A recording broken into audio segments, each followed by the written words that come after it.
तुम्ही पळयतात Prudent. You are watching prudent.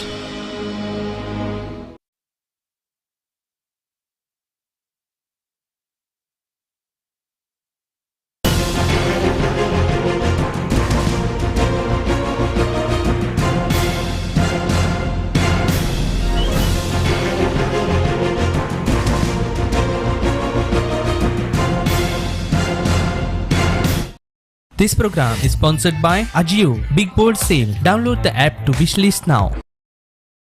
नमस्कार. आयच्या ह्या खाशेल्या हिडोनाक तुमकां सगळ्यांक येवकार.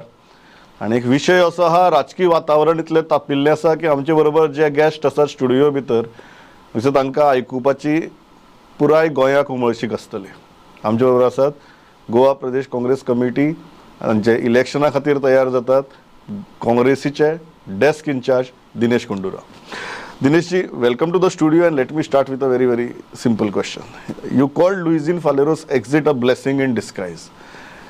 Kindly tell us how and why. No, I mean, I was seeing his press conference and was observing what all he was saying, and it looked like he was trying to find some proper explanation he was trying to give when he had no proper explanation.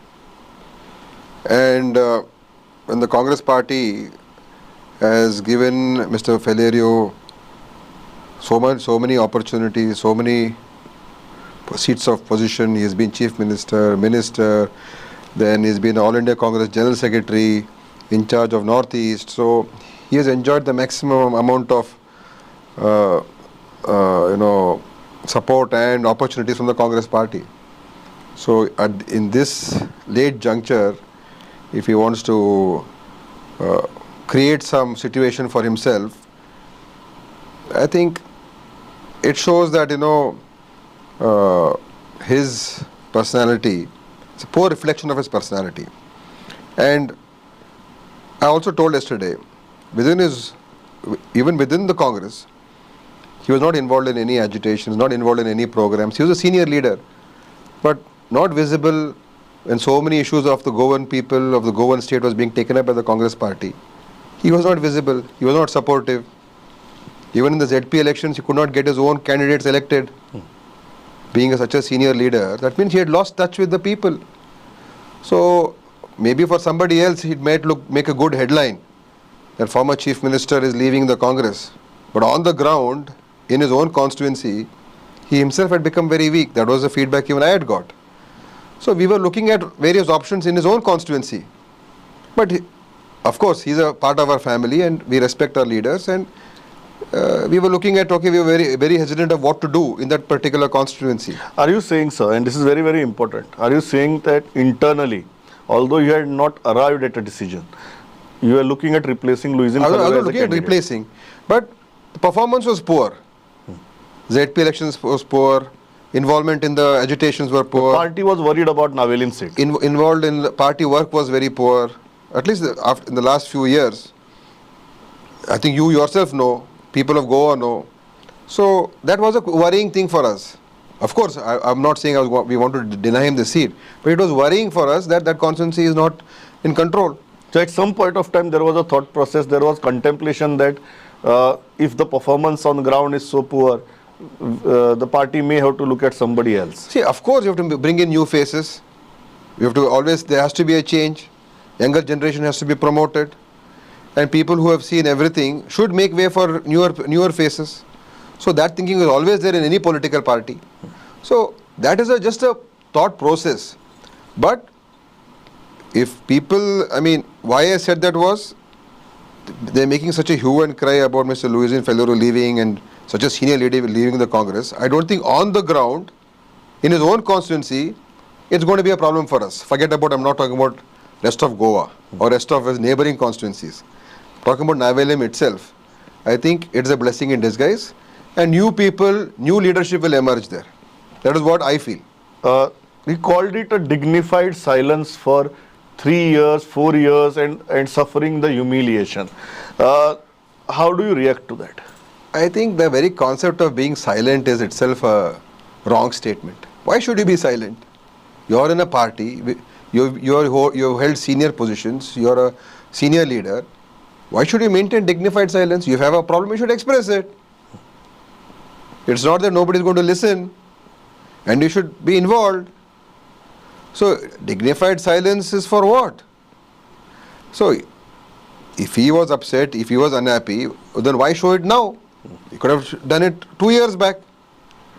Whenever he felt that he was humiliated, in which he himself has claimed that he has never been humiliated by the Congress party. So there is no connection between these two statements. So if you are humiliated, express it, tell the party, and if the party doesn't respond, you can take your steps. But now, when you are going in for elections, when you are entering the war zone, suddenly you wake up and say, I was humiliated, I was maintaining dignified silence, I suffered. Now from where to where Mr. Luizinho Faleiro has come within the Congress party, entire Goa knows. What all positions he has occupied, entire Goa knows. Wasn't that all because of the Congress party? So when the going is good, then you don't say anything about the Congress. In every political person's career, there's ups and downs. So the minute you are facing some down, if you call that suffering, I think there's so many Goans who are actually suffering. There's so many people of Goa who are actually suffering. What is his suffering compared to the suffering of so many ordinary people of Goa? He makes two important points in his letter to Sonia Gandhi. Number one is 2017, he refers to that incident and says that he was forced to not stake claim till Congress gets 24 MLAs. We'll come to the second part later, but he has put that in writing probably for the first time and blamed your then desk in charge. See, how do you see again, all these things are part of history now.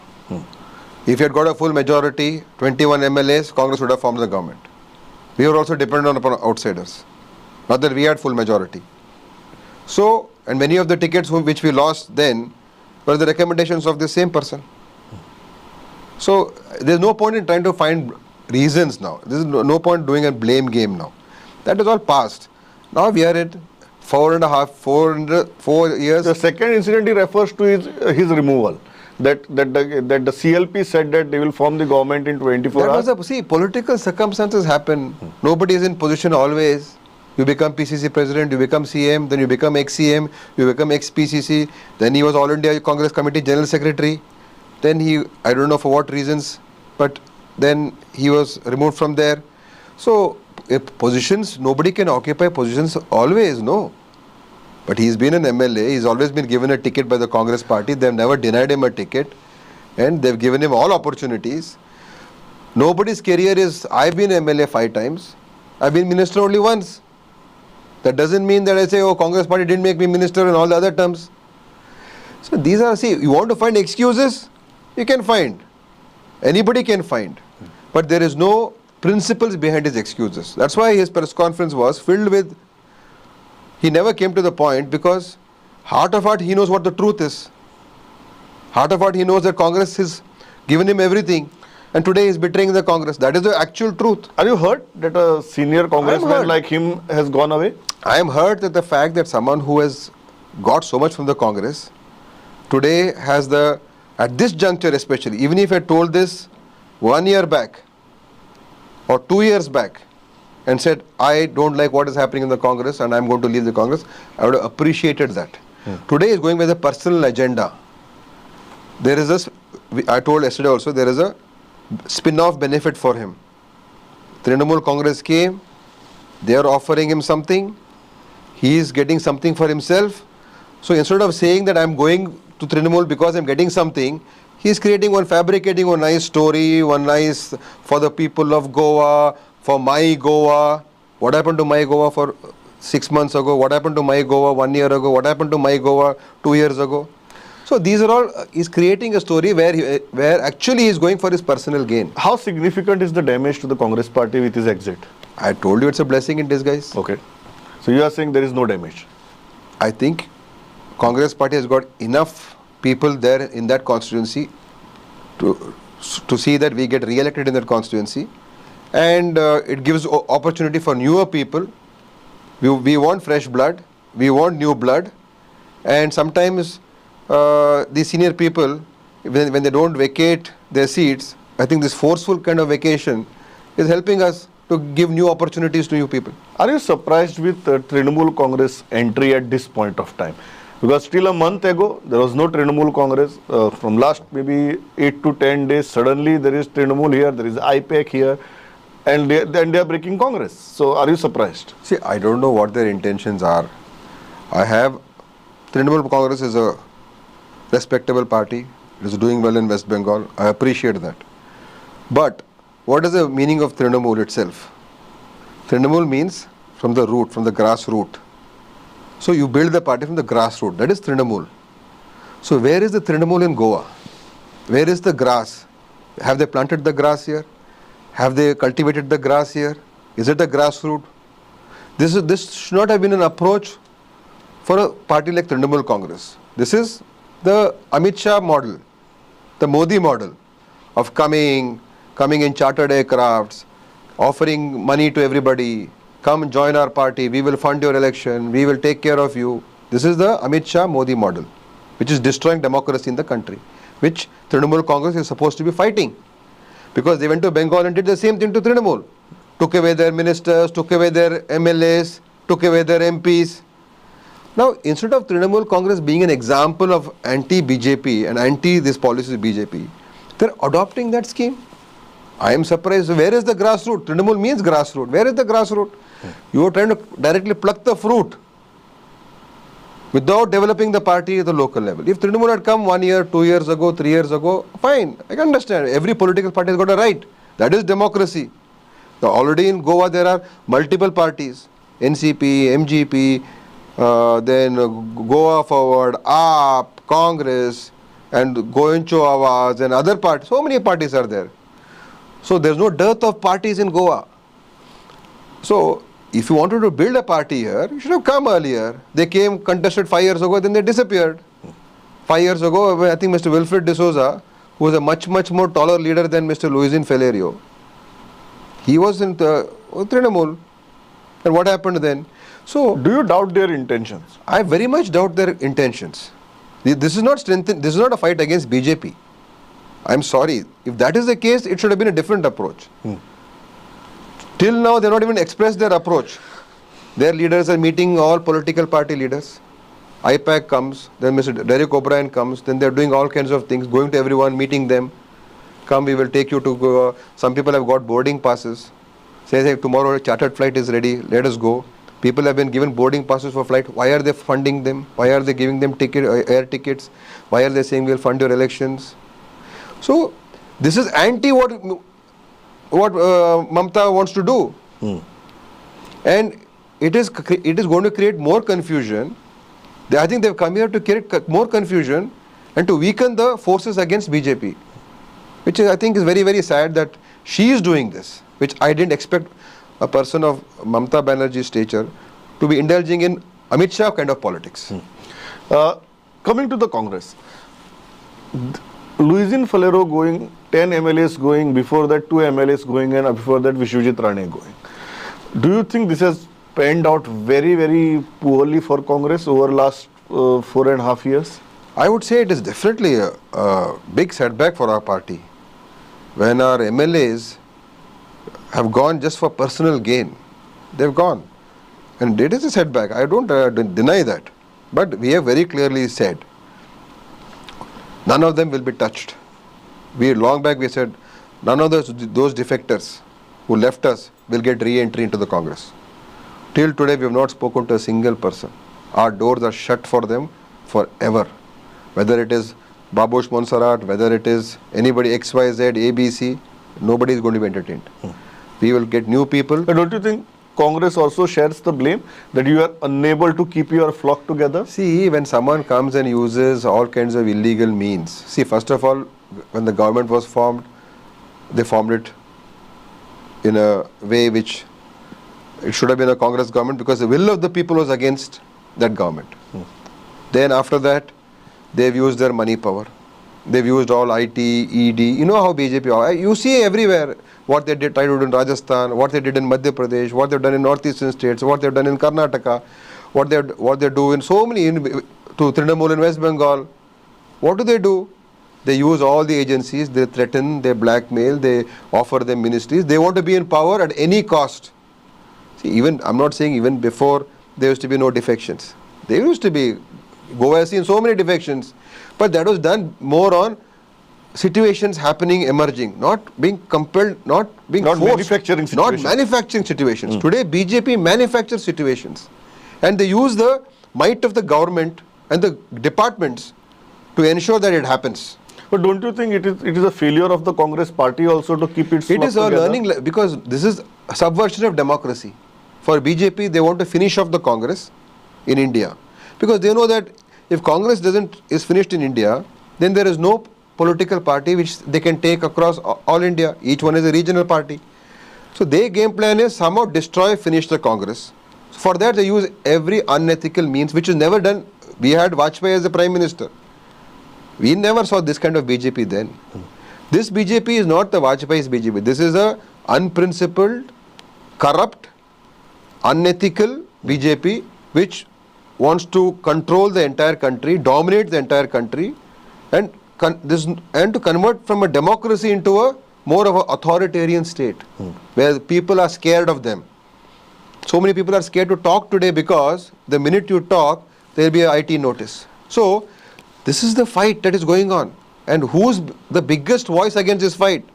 It is Congress party. The voters would ask, what if they vote for Congress again? What is the guarantee that similar situation would not emerge after the election? See, what guarantee can you give, what assurance can you give the Goan voter to vote for Congress and say that this won't be repeated again? see, we will ensure our ticket selection, our process, finding out the candidates and ensuring that those mistakes don't happen.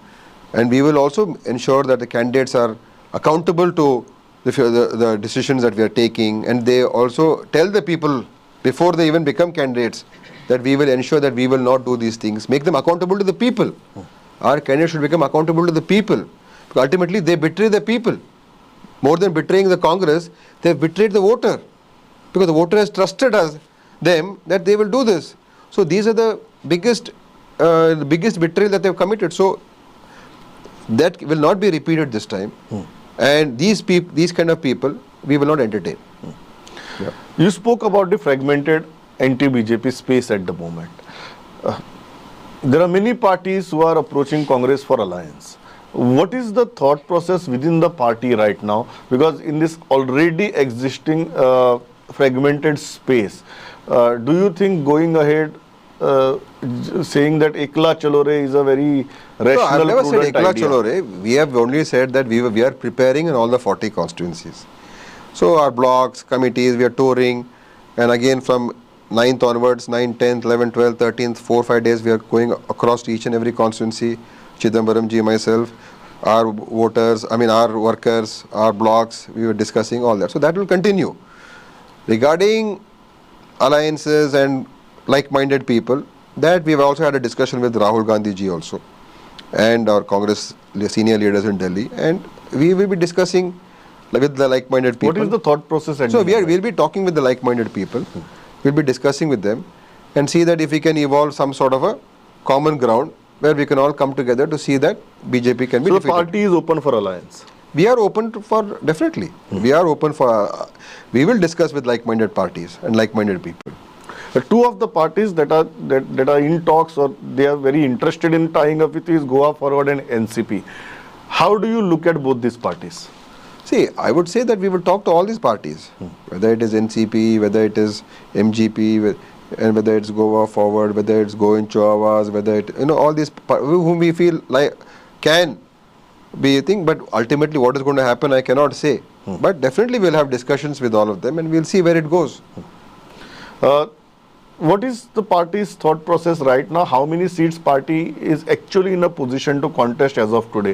When you talk about alliance, Goa Forward may say that we are strong candidates in so many constituencies. MGP may say that we are strong candidates in so many constituencies. What is the realistic seat projection you have right now? Because usually it is the 33 to 34 seats that the party contests. At this moment, with so many seats vacant, what's the realistic scenario? See, one is, obviously, we will prepare ourselves in all 40. But historically, we know that certain constituencies we have not been strong. So, those constituencies, we have to definitely see that what we can do. And even if there is going to be an alliance or if there is going to be some like-minded groups coming together, then it has to be mutually beneficial. We have to also benefit, they also have to benefit, only then an alliance works. So all these are very many nitty-gritties are there, which I don't want to get into right now, because it will unnecessarily create a lot of confusion.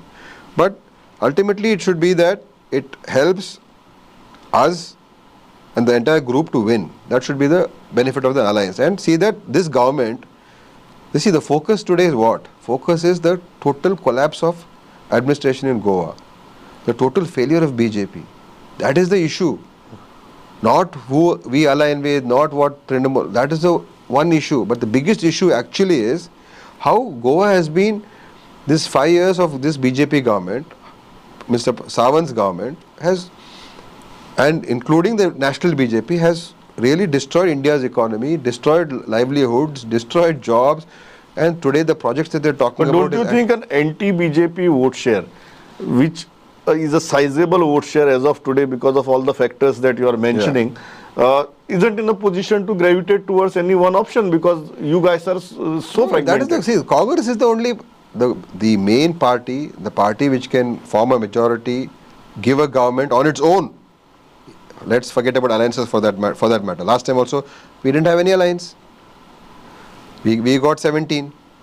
So, if there is any political party which can form a stable, good government in Goa on its own, it's the Congress party. Let anybody say anything. Even last time also there was so much confusion. Last time also there was central government. Last time AAP came in a big way into Goa. BJP was in power in Delhi. You had Parikar in Delhi. Congress did well. Okay, we couldn't get 21. So Congress is the party here. Let's not dilute that at all. Congress is the party which the people of Goa like. Many of your like-minded parties feel that Congress leaves the decision of alliance and seat sharing at a very last moment, which is not very conducive considering the kind of politics and the election machine the Bharatiya Janata Party has become. That I agree that we sometimes take more time in deciding these things. Because that has been traditionally Congress. Would it be different this time? Definitely, we will not want to keep anything to the last minute. Whatever we need to decide should be decided much earlier. Nothing should be kept pending for say 1 month before elections or 2 months before elections. All these things should be decided much earlier, so that our voters are clear, our candidates are clear, and even for the alliance part also, they are also clear. They are also clear. Yeah, because it helps everybody. So, and I have faith in the people of Goa that they want Congress this time. But we have to show them that we are ready, and we are doing that. We are building it from the booth level. We are doing that systematically. We are doing that work parallelly. Then we'll run a good campaign. What Rahul ji told us was, run a good campaign, good narrative, what the Congress ideology, philosophy is, reflects the Goan philosophy and ideology of multicultural, diverse, appreciating everyone's identity, everyone's culture, their language, and the issues concerning Goan people, protecting the environment, protecting its heritage, its ecosystem. That has to be protected. So that is what will be our endeavor in our campaign. That is the style in which you will run your campaign. Yeah.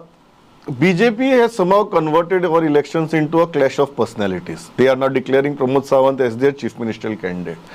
Do you think Congress needs to declare a chief ministerial candidate, give a very clear face this time, and say to the people of Goa, this is our CM face, this is the administration you are going to get if you elect us, and go ahead in this campaign? See, we will, regarding the CM phase, there has been no decision or any discussion made. We are going to work together. All the leaders will work together. We will campaign together. And once the result comes, our CLP will be there. And we will ensure that this time there will be no declaration of CM face beforehand. We have not taken any such decision. If any such decision is taken at a later stage also, I don't know. But right now there is no such decision taken.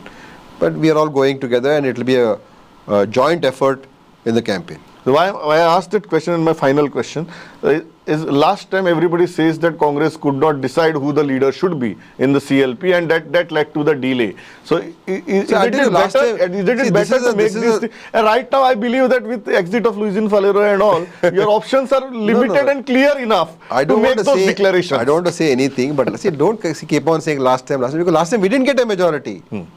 See, we were at 17.